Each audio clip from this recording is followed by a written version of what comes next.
Et bonjour, bienvenue sur Guidance Bienveillante, j'espère que vous allez bien. Pour ceux qui ne me connaissent pas, je fais des tirages depuis très longtemps, et de cartes et de breloques. Et puis là, en faisant mon tirage sur YouTube de la semaine, j'ai été appelée à faire des tirages pour les signes astro.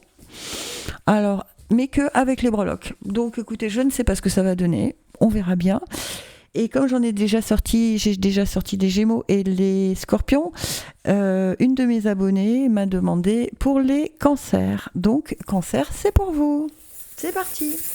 Allez, novembre 2025, s'il vous plaît, quels sont les messages des breloques à donner pour les cancers novembre 2025? Ouh, il y a du monde. Il y a du monde. Alors, je les retourne sans les toucher. Ok, alors, les cancers. Alors, regardez un peu, on a la grenouille dans acquisition et argent. On a idée, communication et un peu sur famille et foyer, la flèche de Cupidon. On a le petit fond dans amour et création. On a le double cœur dans santé et travail. On a l'encre dans votre chemin de vie. Et presque en plein centre, on a la chauve-souris et l'arbre de vie. Eh ben, dites donc, tout un programme, hein, les cancers, pour ce mois de novembre. Alors, la grenouille, elle nous parle de transformation puissante, que vous êtes prêt à franchir une nouvelle étape et que votre véritable moi va ressurgir. D'accord. Donc, tout ce qui est bien matériel, acquisition, on vous dit qu'il va y avoir une grande transformation. Il faut que vous transformiez votre rapport à la matérialité, je vais le dire comme ça, à vos possessions, transformez vos idées, transformez votre façon dont vous voyez ce que vous avez. Alors, soit vous êtes trop dans le manque, soit vous êtes trop dans la dépense, mais toujours est-il qu'il y a quelque chose à équilibrer. D'accord ? Ensuite, dans idées, communication et famille et foyer, on a la flèche de Cupidon qui vous parle d'amour et de sentiments. Soyez dans l'amour et dans la transmission de cet amour, dans vos idées et dans votre communication.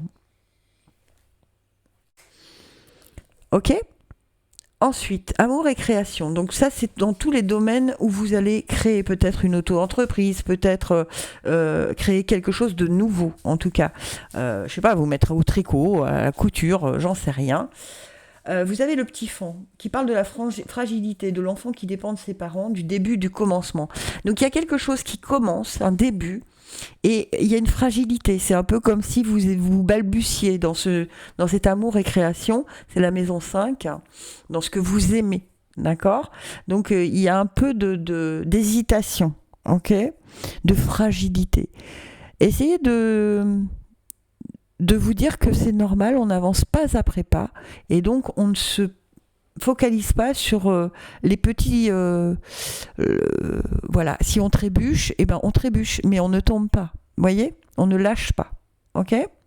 Santé, travail, on a le double cœur. J'aime beaucoup les cœurs enlacés, je les aime beaucoup. C'est l'amour, sentiment, les émotions, pour les proches, mais surtout pour soi-même, d'accord ?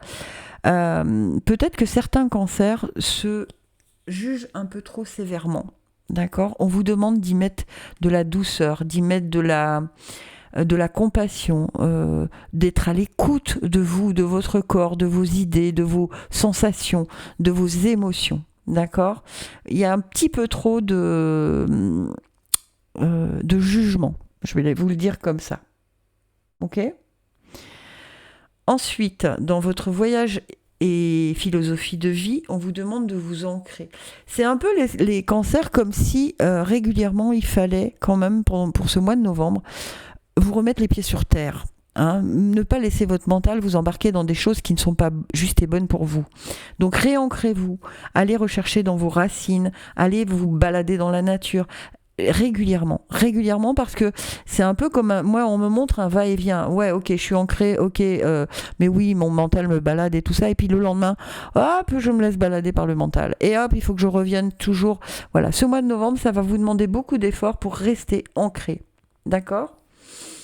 D'autant plus qu'après on a la chauve-souris qui est un porte-bonheur de longévité, de prospérité, et on vous dit encore une fois avec la chauve-souris, passez de l'ego au cœur. Vraiment. Votre ego, les cancers au mois de novembre, il peut vous balader, vous emmener sur des choses qui ne sont pas justes et bonnes pour vous. D'accord ?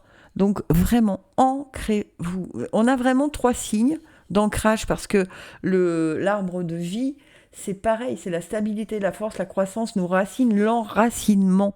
Donc vraiment, c'est le mot d'ordre pour vous, en tout cas pour ce mois de novembre.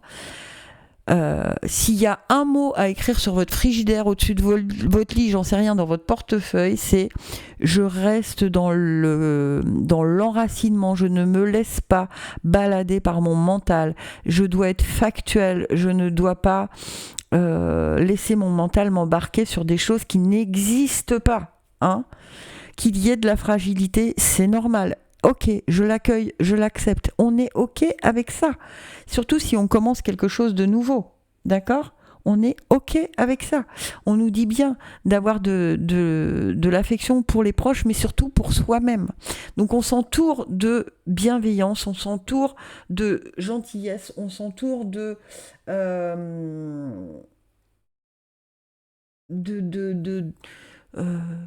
d'amour pour soi. D'accord ? N'oubliez pas que la grenouille vous parle d'une transformation puissante, que vous êtes prête à franchir une nouvelle étape ou prêt, que votre véritable moi va ressurgir si et seulement si vous faites ce travail de toujours vous ramener vers l'ancrage qui est juste et bon pour vous. Eh bien voilà mes petits cancers, j'espère que ceci vous aura plu. Si c'est le cas, n'hésitez pas à vous abonner, à partager et puis à me laisser des petits messages en commentaire que je sache si ça vous plaît cette formule ou pas du tout. Merci beaucoup, gratitude infinie. Je vous aime, c'était Guidance au pluriel, bienveillante au pluriel. Ne vous laissez pas arnaquer par les imitations. Je ne vous demande jamais de contact ni d'argent. À bientôt.